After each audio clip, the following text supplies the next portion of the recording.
Bismillahirrahmanirrahim. Assalamualaikum warahmatullahi wabarakatuh. Perkenalkan, nama saya Rike Puji Amelia Putri. Pada kesempatan ini, saya dan kelompok saya akan mempresentasikan di dalam mata kuliah Ilmu Pendidikan Islam yang berjudul Hubungan Guru dan Murid dalam Tinjauan Pendidikan Islam.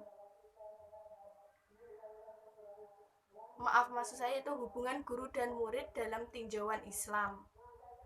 Yang pertama langsung saja, yaitu saya akan menyampaikan yaitu tentang pengertian pendidik atau guru.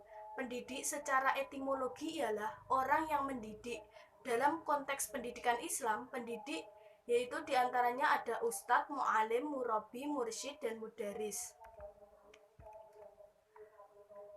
Istilah pendidik sejatinya secara fungsional yaitu seseorang yang melakukan kegiatan dalam memberikan pengetahuan, keterampilan, pendidikan, pengalaman, dan apa saja yang bermanfaat dalam kehidupan.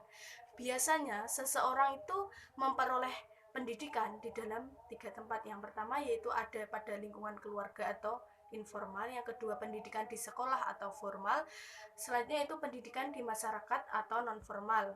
Yang kedua yaitu saya akan menyampaikan tentang pengertian peserta didik. Peserta didik ialah orang yang menjalani pendidikan. Dalam perspektif pendidikan Islam, peserta didik merupakan subjek dan objek. Oleh karena itu, proses pendidikan tidak akan terlaksana tanpa adanya peserta didik. Samsul Nizar mendeskripsikan 6 kriteria peserta didik. Yang pertama, peserta didik itu bukanlah miniatur orang dewasa, tetapi memiliki dunianya sendiri. Yang kedua yaitu peserta didik memiliki periodisasi perkembangan dan pertumbuhan. Dalam hal ini artinya pendidik itu harus mengetahui faktor usia dan perkembangan peserta didiknya, sehingga dalam menyampaikan materi bisa menyesuaikan dengan usianya.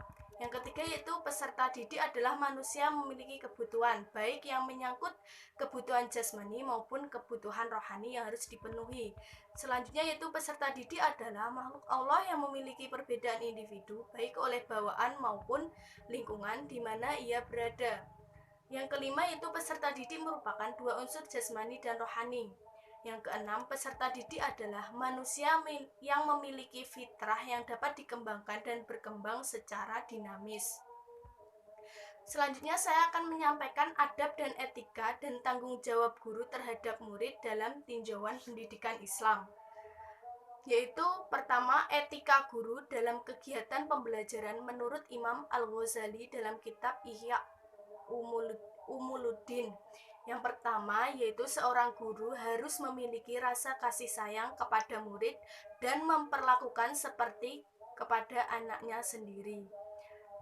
Yang kedua, pendidik sebagai pewaris Nabi. Dalam menjalankan tugasnya, pendidik harus menjalankan tugas dengan ikhlas, yaitu semata-mata hanya mencari ridho Allah SWT, bukan karena materi, jabatan, atau hal lainnya. Yang ketiga yaitu sebagaimana pernyataan Imam Al-Ghazali, hendaknya seorang pendidik tidak lupa memberi nasihat kepada peserta didik, yakni dengan melarangnya. Keempat, pendidik harus pandai-pandai memberi nasihat kepada para peserta didik dalam menegur dan memperingatkan peserta didik. Yang kelima yaitu pendidik sebagai motivator, pendorong bagi peserta didik. Yang keenam, seharusnya pendidik itu memahami tingkat kognitif intelektual peserta didik. Usia manusia sangat berhubungan erat dengan perkembangan intelektualnya. Yang ketujuh, kerjasama dengan murid di dalam membahas dan menjelaskan masalah, yaitu memberikan ilmu pengetahuan kepada murid yang dangkal tentang ilmu pengetahuan dan dengan sejelas-jelasnya. Yang kedelapan, menurut Al-Ghazali, seorang pendidik harus mengamalkan ilmunya dan harus sesuai dengan apa yang telah dinasihatkan ke peserta didiknya.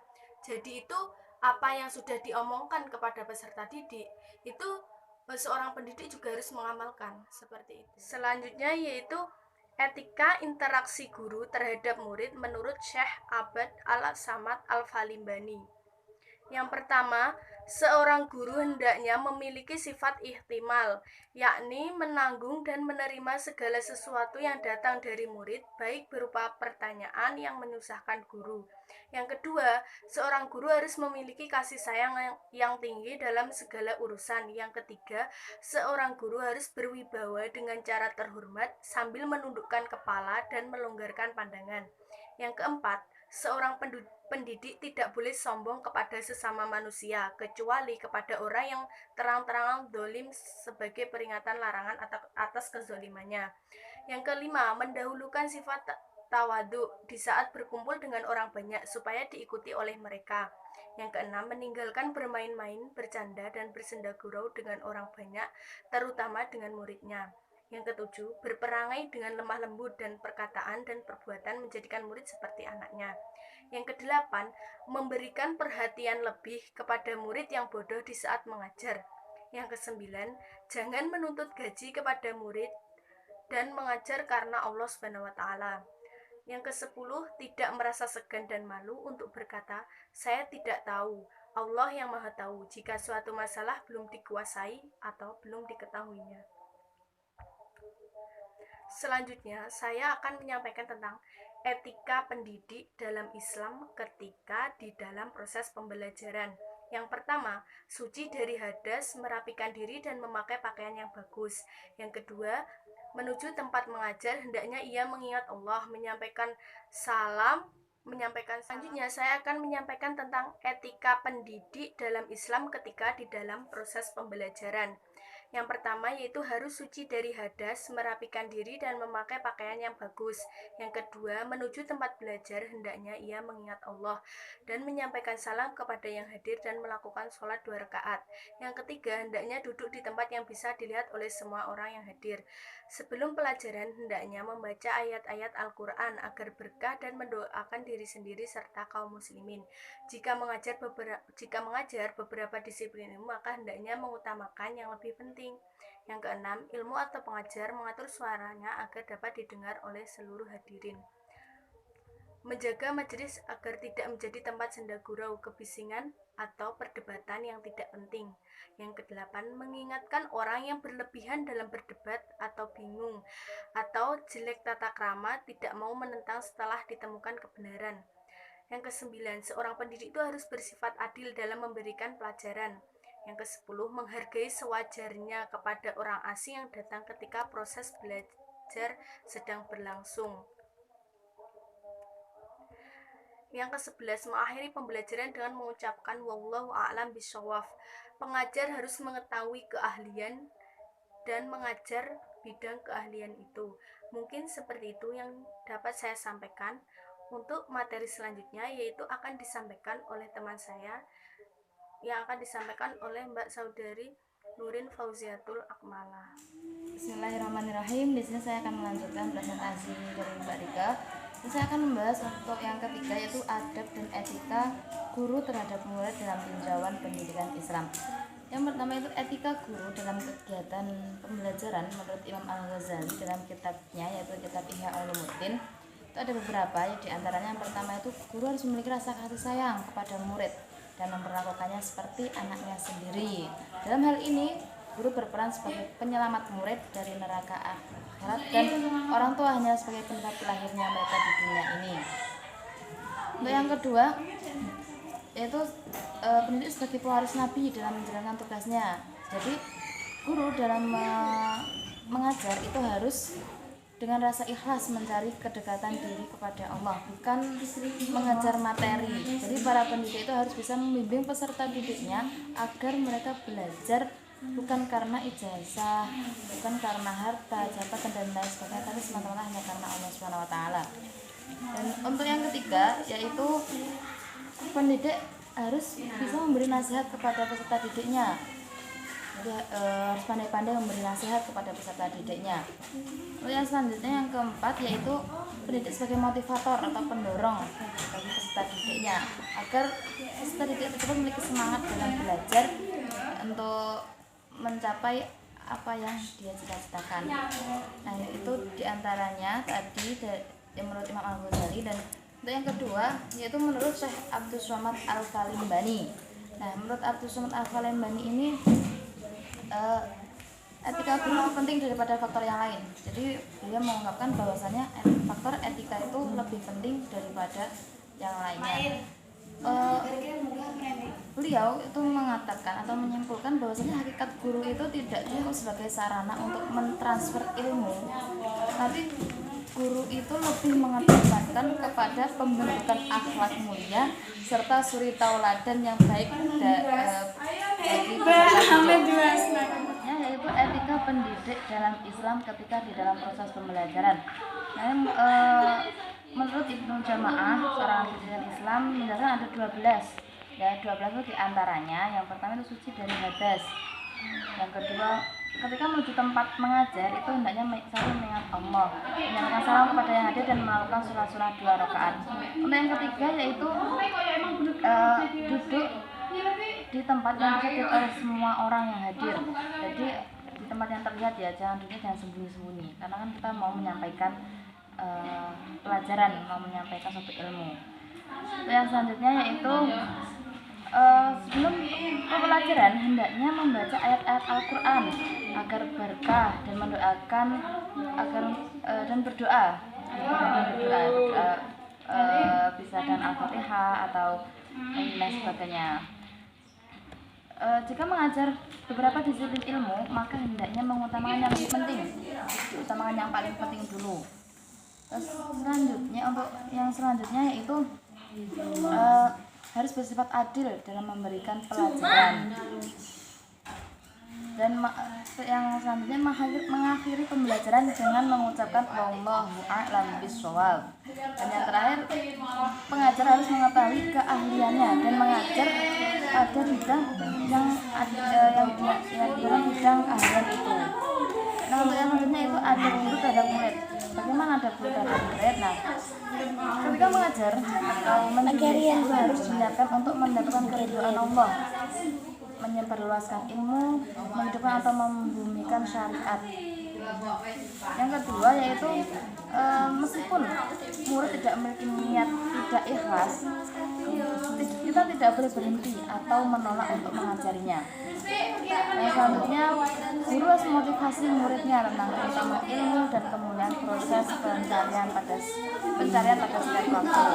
Mencintai muridnya, guru juga mempunyai metode dan teknik penyampaian yang paling tegas dan paling mudah dipahami oleh murid.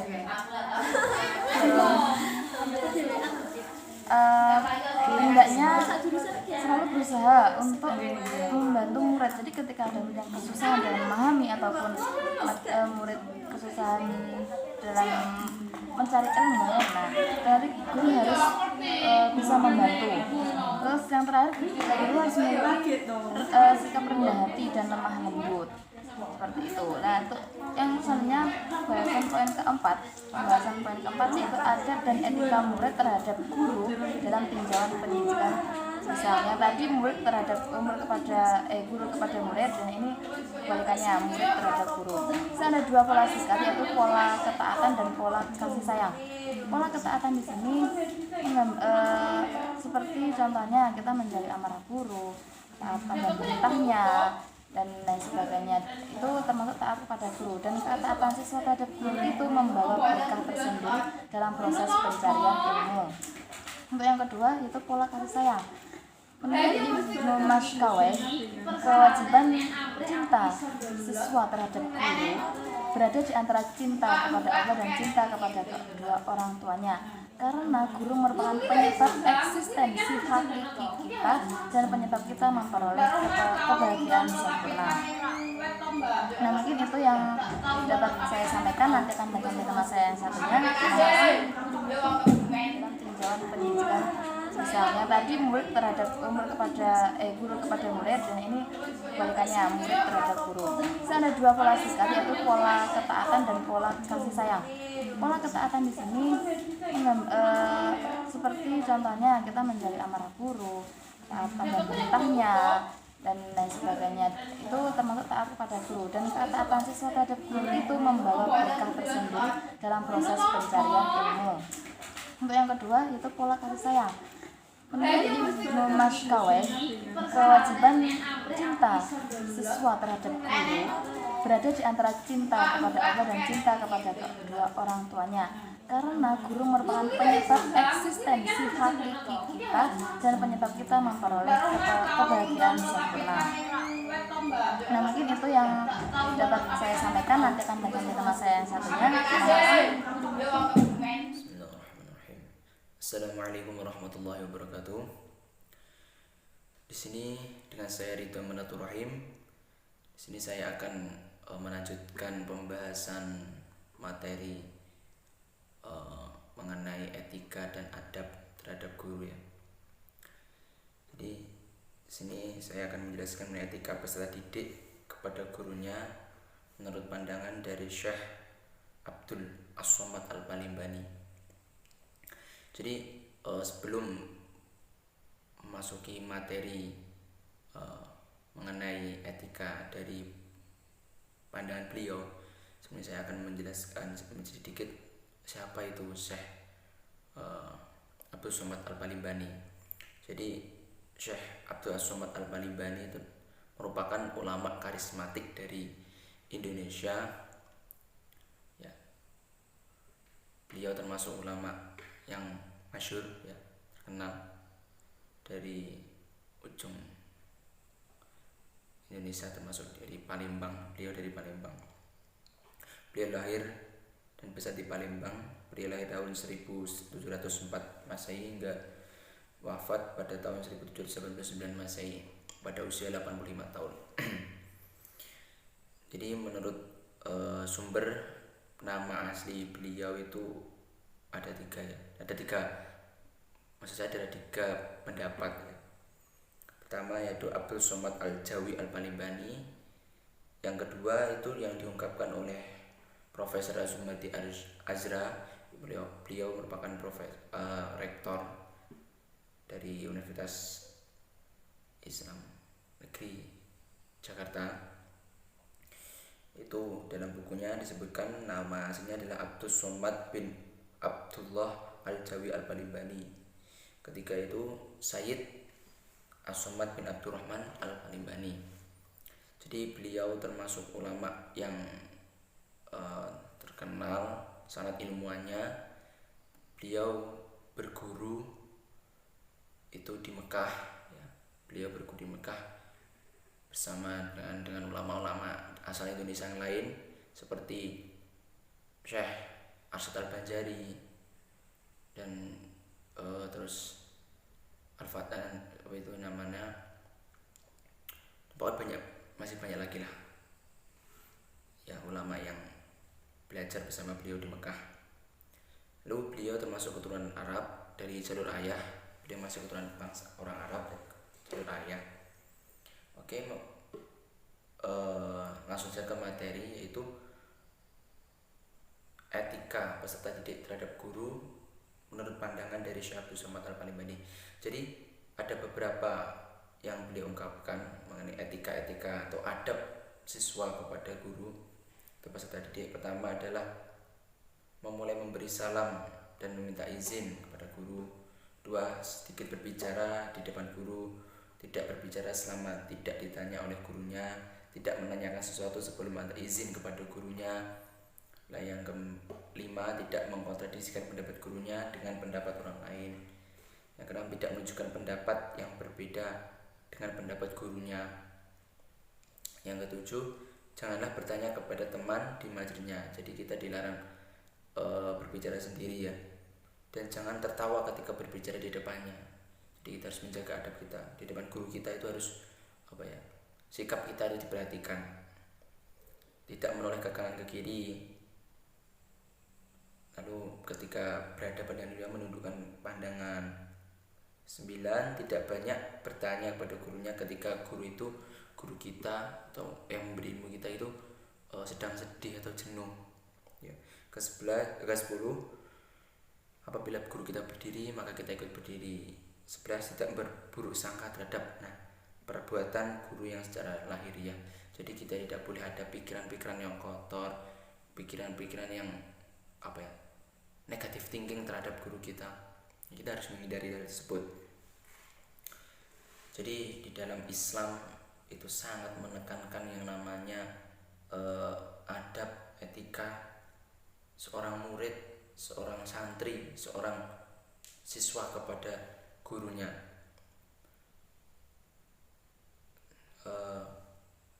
Walaupun ilmu kita itu banyak, walaupun ilmu kita itu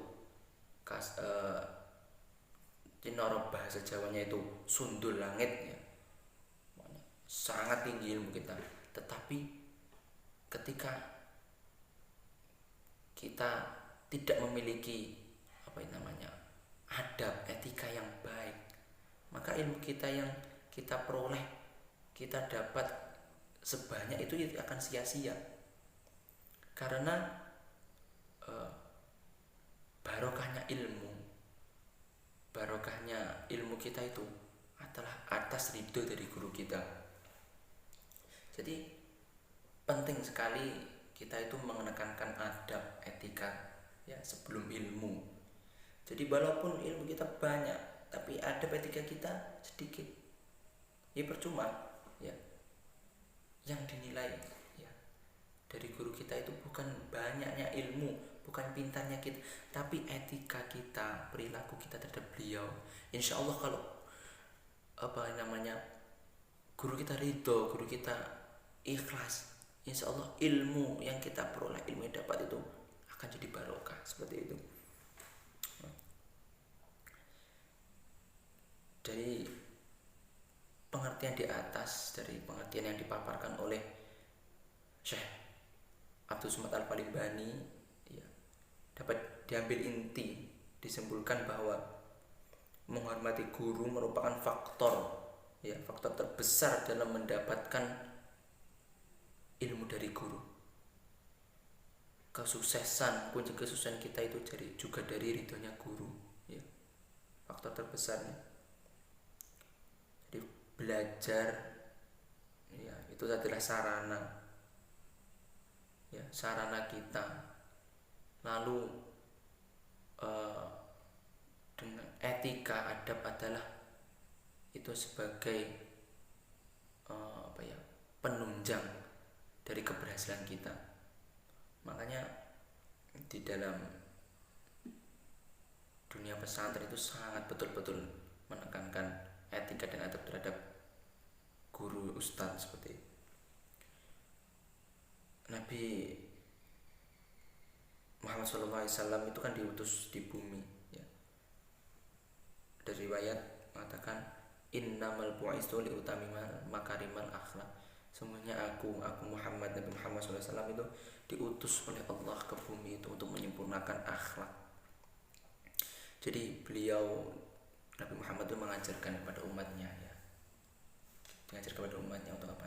Yaitu pentingnya adab dan etika kepada siapapun, pada guru kita terlebih-lebih, pada orang yang telah memberi kita ilmu, itu sangat lebih etika.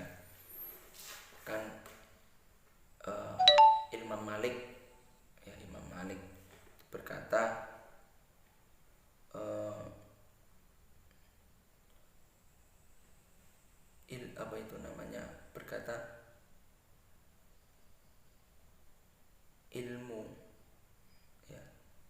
ilmu itu perlu kita pelajari terlebih dahulu. Adab atau akhlak itu perlu kita pelajari terlebih dahulu sebelum kita belajar ilmu. Jadi kita perlu belajar terlebih dahulu akhlak sebelum kita mempelajari banyak ilmu. Jadi dengan adab, dengan akhlak, etika, kita akan memudah memahami ilmu ya. Seperti ya, mungkin itu mengenai etika dan adab perihal menurut dari pandangan konsep dari Syekh Abdul Somad Al-Palimbani. Ya, melanjutkan dari pembahasan di sini akan menjelaskan pembahasan mengenai strategi pembelajaran menurut konsep Islam.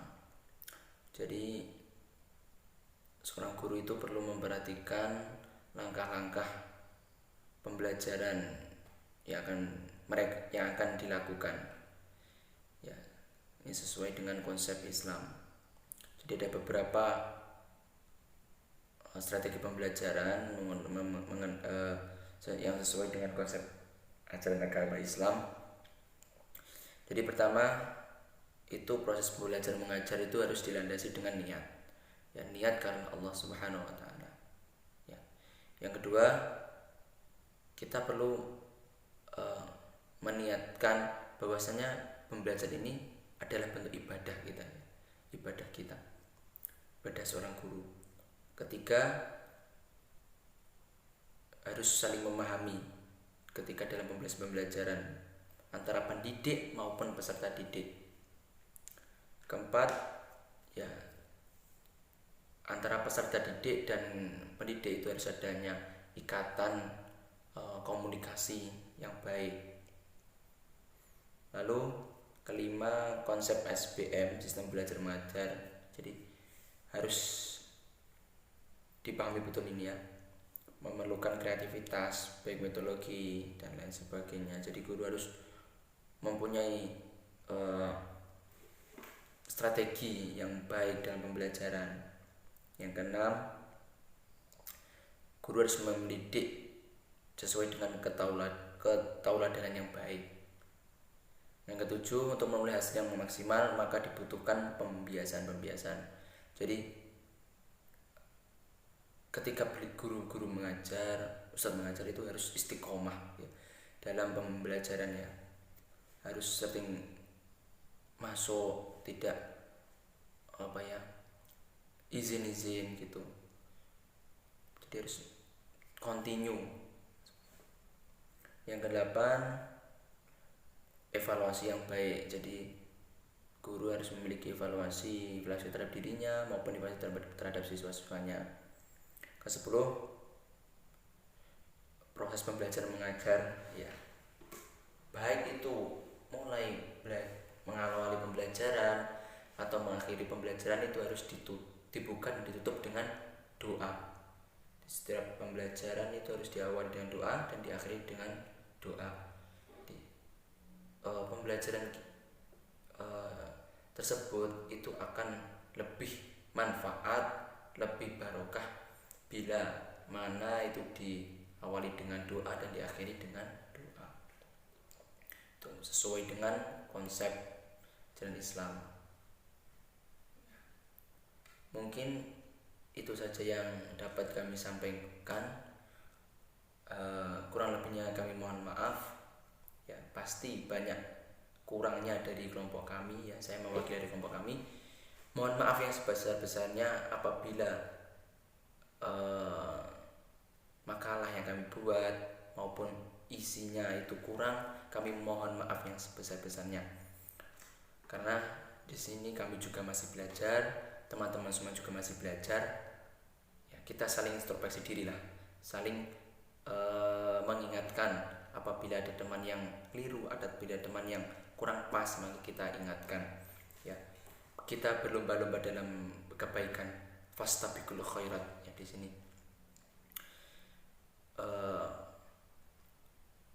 Saya harap materi ini dapat teman-teman semua ambil manfaatnya ya.